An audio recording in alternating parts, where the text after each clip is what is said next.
Lakana Jataka. Kisah ini disampaikan Guru Agung Buddha ketika beliau berada di Weluwana dekat Raja Gaha. Kisah mengenai Dewa Datta yang memaksakan 5 hal kepada Guru Agung Buddha, tetapi kelima hal itu ditolak oleh Guru Agung Buddha. Kelima hal itu adalah: 1. Semua biku harus tinggal di hutan. 2. Semua biku tidak boleh menerima undangan makan di rumah umat, tetapi mereka hanya boleh makan makanan yang diperoleh dengan jalan meminta-minta. 3. Semua biku harus memakai jubah dari kain bekas pembungkus mayat dan tidak boleh menerima persembahan jubah dari umat. 4. Di hutan, semua biku harus tidur di bawah pohon dan tidak boleh tidur di dalam rumah atau yang memiliki atap. Dan yang terakhir, kelima, semua biku dilarang keras makan daging dan ikan. Diceritakan, walaupun Dewa Datta gagal menanamkan kelima hal yang dipaksakannya itu, Dewa Datta berhasil mengembangkan aliran baru dalam sangga dan membawa pergi 500 orang biku untuk menetap di Gaya Sisa. Saat itu, Guru Agung Buddha mengetahui jika para biku yang ikut dengan Dewa Datta telah siap untuk menerima Dhamma. Setelah mengetahui hal itu, Guru Agung Buddha memanggil kedua siswa utamanya, yaitu Yang Arya Sariputta dan Yang Arya Moggallana, dan berkata, "Sariputta, ke-500 orang siswamu yang disesatkan oleh ajaran Dewa Datta dan telah mengikutinya pergi, sekarang siap untuk menerima Dhamma. Pergilah ke sana bersama beberapa orang biku lainnya. Uraikan Dhamma kepada mereka. Berikan penerangan kepada mereka yang tersesat tentang jalan untuk mencapai pencerahan dan hasil yang dapat mereka peroleh. Bawa mereka kembali bersamamu."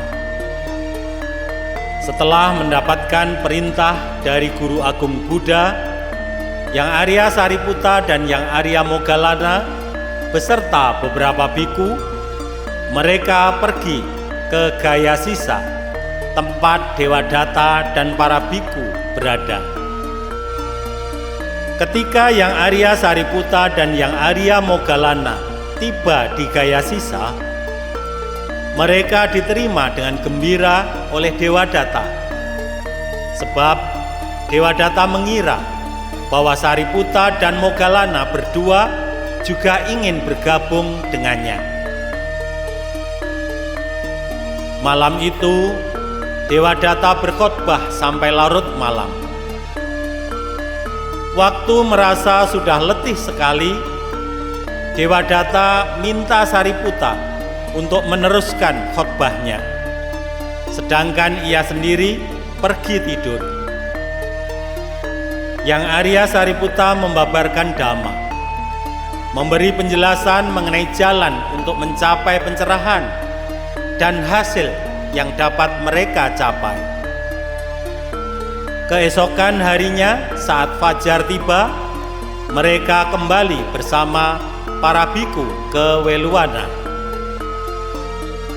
Sesampainya di tempat Guru Agung Buddha berada, setelah memberikan penghormatan kepada Guru Agung Buddha, Yang Arya Sariputta berdiri di sana. Selanjutnya para biku membicarakan tentang Tera Sariputa dengan penuh pujian. Bante, keagungan saudara kami ini, Sang Panglima Dhamma, benar-benar menyilaukan saat ia kembali bersama 500 orang biku. Sebaliknya, Dewadatta telah kehilangan semua pengikutnya. Mendengar pujian para biku yang ditujukan kepada Yang Arya Sariputa, Guru Agung Buddha berkata, "Para biku, ini bukan pertama kalinya kejayaan menjadi milik Sariputa yang kembali bersama para kerabatnya, seperti kejayaannya di kehidupan yang lampau. Jadi, ini juga bukan pertama kalinya Dewadatta kehilangan pengikutnya. Ia mengalami hal yang sama di kehidupan yang lampau." Mendengar apa yang disampaikan Guru Agung Buddha, para biku meminta Guru Agung Buddha menceritakan dan menjelaskan hal tersebut. Selanjutnya, Guru Agung Buddha menjelaskan apa yang selama ini tidak diketahui mereka karena kelahiran kembali. Sekali waktu, Raja Gaha di kerajaan Magadha diperintah oleh Raja Magadha. Saat itu, Bodhisattva terlahir sebagai seekor rusa jantan. Setelah dewasa, ia tinggal di sebuah hutan sebagai pemimpin kawanan rusa yang berjumlah 1000 ekor.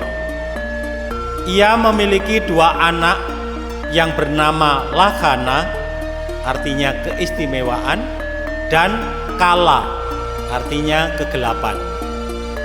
Setelah tua, ia mengalihkan tugasnya kepada kedua anaknya, menempatkan 500 ekor rusa di bawah perlindungan masing-masing anaknya.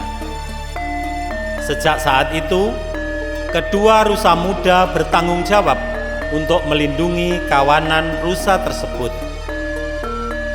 Masa menjelang panen di Magadha, saat tanaman telah siap untuk dipanen di ladang-ladang, merupakan waktu yang berbahaya bagi kawanan rusa yang tinggal di sekitar tempat itu.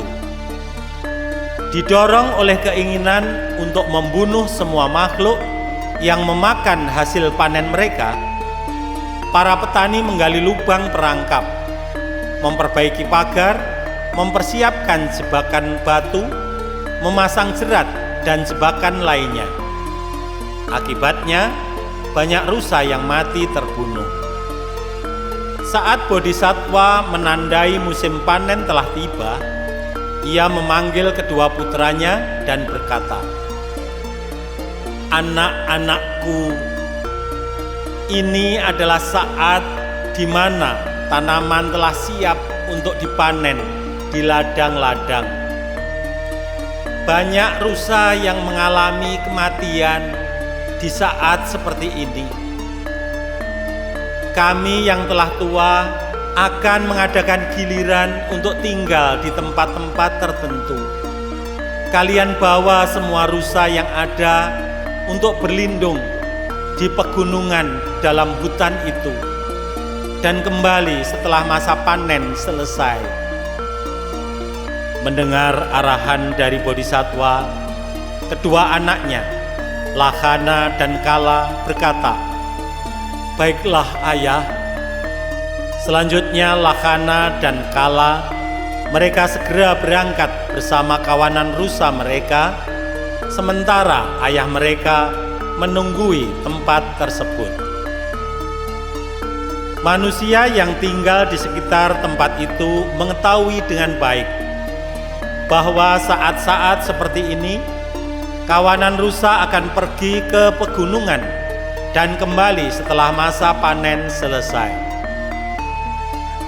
Oleh karena itu, manusia-manusia menunggu sambil berbaring di tempat-tempat yang tersembunyi di sepanjang jalur itu, menembaki dan membunuh rusa-rusa itu. Si bodoh Kala, ia tidak memperhitungkan kapan waktu yang tepat untuk melakukan perjalanan dan kapan waktu untuk berhenti. Memaksa rusa-rusa yang berada di bawah perlindungannya untuk berjalan siang dan malam, baik pagi maupun malam. Saat mendekati perbatasan desa, para petani, baik dengan penyergapan secara tiba-tiba maupun secara terbuka, menghabisi sejumlah rusa yang dipimpinnya. Kebodohannya menyebabkan semua bencana itu. Hanya sedikit kawanan rusa yang selamat saat ia tiba di dalam hutan. Di sisi yang lain, Lakhana sangat bijaksana, cerdik dan banyak akal. Ia tidak pernah berada terlalu dekat dengan batas desa. Ia tidak pernah berjalan di siang hari, bahkan saat pagi maupun malam.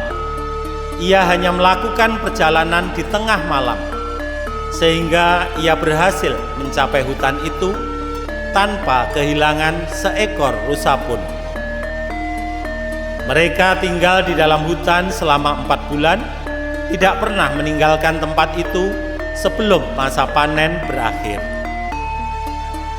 Saat melakukan perjalanan pulang, Kala mengulangi kesalahan yang sama. Akhirnya ia kehilangan semua kawanan rusa yang berada di bawah perlindungannya. Hanya ia sendiri yang selamat saat tiba kembali di rumah mereka. Sementara itu, Lakhana yang tidak kehilangan seekor rusa pun dari kawanan yang dipimpinnya kembali bersama ke-500 ekor rusa itu menemui ayah mereka yang telah menunggu kedatangan mereka. Saat melihat kedatangan kedua anaknya, Bodhisattva menyusun syair yang dibacakannya bersama kawanan rusa yang lain. Yang baik dan jujur mendapatkan hadiahnya. Lihatlah Lakhana yang kembali dengan membawa rombongannya, sementara Kala membinasakan semua kawanannya. Dengan syair inilah Bodhisattva menyambut kedatangan kedua anaknya. Setelah hidup dalam waktu yang cukup lama, ia kemudian meninggal dan terlahir kembali sesuai dengan buah dari perbuatannya. Pada akhir uraian ini, Guru Agung Buddha mengulangi bahwa kejayaan Sariputta dan kekalahan Dewadatta selalu terjadi bersamaan di kehidupan lampau. Beliau mempertautkan antara kedua kisah itu dan menjelaskan tentang kelahiran tersebut dengan berkata, Dewadatta adalah Kala di masa itu. Para pengikutnya adalah pengikut Kala. Sariputta adalah Lakhana. Para pengikutnya adalah pengikut Buddha. Ibunda Rahula adalah ibu rusa di masa itu. Dan ayah dari kedua rusa itu adalah Guru Agung Buddha sendiri.